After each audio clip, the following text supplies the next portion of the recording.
थोड़ी देर पहले यहाँ पे कुछ हंगामा हुआ, कुछ नारेबाजी की गई है, तो सर आप मुझे बताएंगे कि ये क्या बात की, मतलब जैसे हमारे बीडीसी जो है अशोक स्पोलिया जी बता रहे थे कि कुछ पेमेंट्स वगैरह पेंडिंग है लोगों की, वो नहीं हो रही है, कुछ पैसा है अभी तक प्लान नहीं हुआ है, कुछ नहीं, जैसे 31 मार्च अभी आ रही है। तो सर ये मतलब उन्होंने कोई मीटिंग ऑर्गेनाइज करी थी, तो उनका ये कहना है कि आपने उस मीटिंग को जो सक्सेसफुल नहीं होने दिया।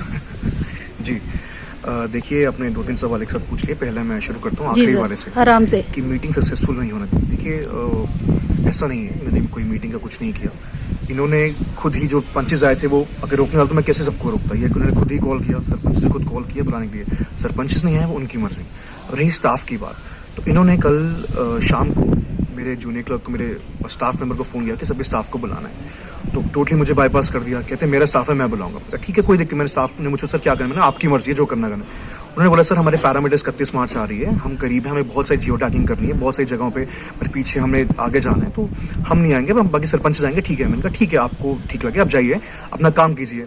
31 मार्च के चलते हुए हमारा काम इस पर बहुत ज़्यादा होता है, काम का कार्यभार बहुत होता है हम लोगों को। तो ये रही बात उनकी। मैंने को फिर भी बोला, मैंने कहा अगर मैं तभी, देखिए मुझे भी आज फील्ड पे जाना था, कुछ काम चक्कर में नहीं गया क्योंकि इन्होंने आना था, इसलिए मुझे इन्होंने इन्फॉर्म नहीं किया मीटिंग की, तब भी मैं रुका। तो ये मेरी इनके लिए रिस्पेक्ट थी, पहली बात। ये रहा पहला सवाल, अगर सक्सेसफुल नहीं हो जाता मैं खुद क्यों यहाँ बैठता। दूसरा, इन्होंने पूछा कि पेमेंट्स नहीं हो रही है। देखिए ये एक बहुत ही ज़्यादा कॉम्प्लिकेटेड सा सवाल है, पेमेंट नहीं हो रही है। उल्टा मैं इसका ये कह सकता हूँ कि सभी डॉक्यूमेंट्स ओपन हैं, आजकल RTI का ज़माना है, आप कुछ भी लगाइए तो ठीक है। और रही बात ब्लॉक, ये कई बार बोलते हैं ब्लॉक काम नहीं करता। मैं कहता हूँ कि मैं, आप ACD ऑफिस जाइए, अब वहाँ से जो ACD सर से किससे भी बात कीजिए, डेटा लीजिए। अब देखिए बिलावर आज कहाँ स्टैंड करता है। कठुआ ज़िले में लगभग 19 ब्लॉक हैं और बिलावर उनमें से 3 चौथे या 5वें पे ही रहता है, हमेशा से नीचे कभी आया नहीं। और हम उससे कोशिश कर रहे हैं दिन रात और ऊपर ले जाए। अगर पेमेंट्स नहीं होती या स्टाफ काम नहीं करता तो काम चलता कैसे। मुझे तो अभी 4-5 महीने हैं, उससे पहले मेरा स्टाफ काम कर रहा था, उसके बाद मैं काम कर रहा हूँ।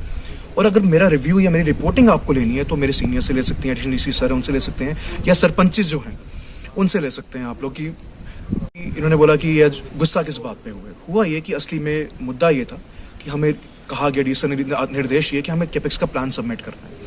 हर साल एक कैपेक्स का प्लान सबमिट किया जाता है, तो उसकी तारीख हमें दी गई करना है। मैंने सभी सरपंचेस को बोला, सभी अपने स्टाफ करके कैपेक्स प्लान बना के लाई। सभी सरपंचेस अपने हिसाब से प्लान बना के लाए, मेरे को आगे फॉरवर्ड करना है। अब इसमें से कुछ पंच उठ के आ जाए कि हमारे वार्ड में काम नहीं रखे गए। पहले तो ये पंचायत का अपना मसला है, मैं इसमें बोलने वाला कोई भी नहीं हूँ कि सरपंच और पंच के बीच की बात है, उनको क्या करना चाहिए। दूसरी बात है, मैंने को बोला ठीक है, बाकी आप, मैंने सरपंचेस को बोला कि आप मुझे रेजोल्यूशन दे दीजिए, आपके लोग आपसे खुश हैं। उन्होंने वो भी ला के दे दिए। ये लोग फिर भी आ जाए ये लोग। तो उन्होंने मुझसे 1-2 लोगों ने मुझसे काफ़ी ऊंची आवाज़ और बदतमीजी में बात करने की कोशिश की। मैंने एक बार ही मना किया, 2 बार ही मना किया, तीसरी बारी लाजमी है कि मैं इंसान हूँ। मैंने उनको बोला कि आप चेयर पे बैठे अफसर को इस तरह हरास नहीं कर सकते, आप आराम से बात कीजिए, नहीं तो निकल जाइए यहाँ से। एकदम खड़े हो गए गुस्से में और बोलते कि कौन एकदम छाती दिन रख के वीडियो बनाओ इसकी। क्या मैंने कहा इस तरह बदतमीजी कर रहे हैं, मैं पुलिस को बनाऊंगा।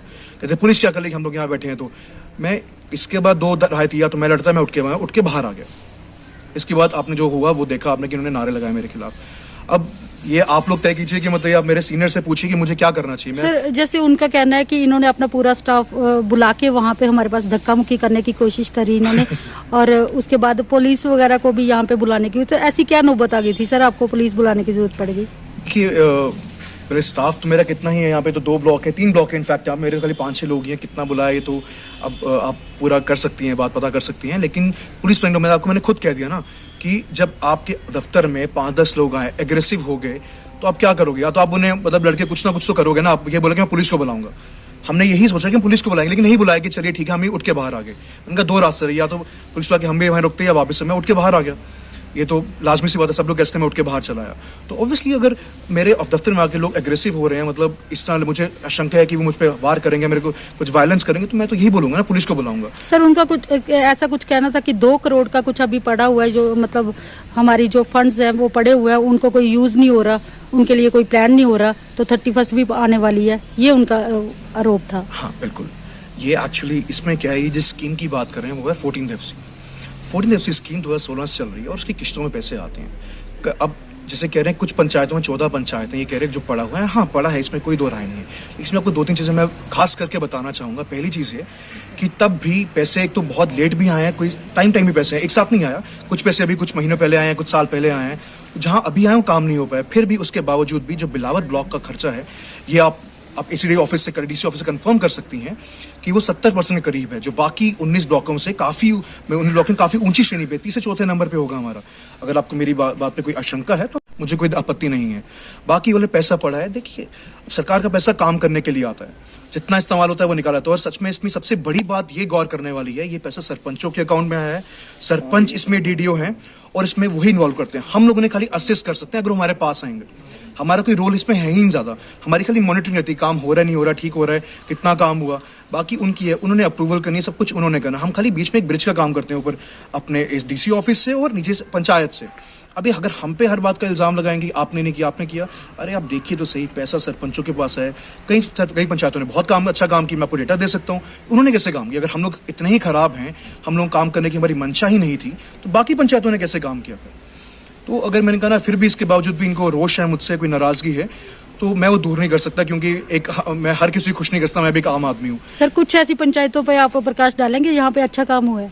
जी, बिलावर रूरल है, वहाँ पे 1-2 पंचायतें और डेटा में मुझे भी याद 14 पंचायतें हैं, कहीं साले 6 लाख बचा है, 7 लाख बचा है, कुछ 5-6 पंचायतें ही हैं जहाँ पैसा बहुत बटोर में अच्छा काम हुआ है। तो आप देख सकते हैं, इनका डेटा सारा अवेलेबल है, तो ट्रांसपेरेंसी का जमाना है। अब देखिए, आप आके आक्रोश जताएंगे, आपने ये एक बारी भी नहीं आया कि मुझे डेटा बताओ मैं देखूं। डेटा देखने के बाद अगर ये लोग जज करते ना कि नहीं हुआ, फिर बात अलग थी। लेकिन सिर्फ अपना उल्लू सीधा करने के लिए, अपने आप को अपना एजेंडा प्रूफ करने के लिए, किसी को नीचा दिखाने के लिए ऐसा करेंगे, तो ये बात कहाँ तक सही है, ये मैं क्या ही कह सकता हूँ। Thank you sir.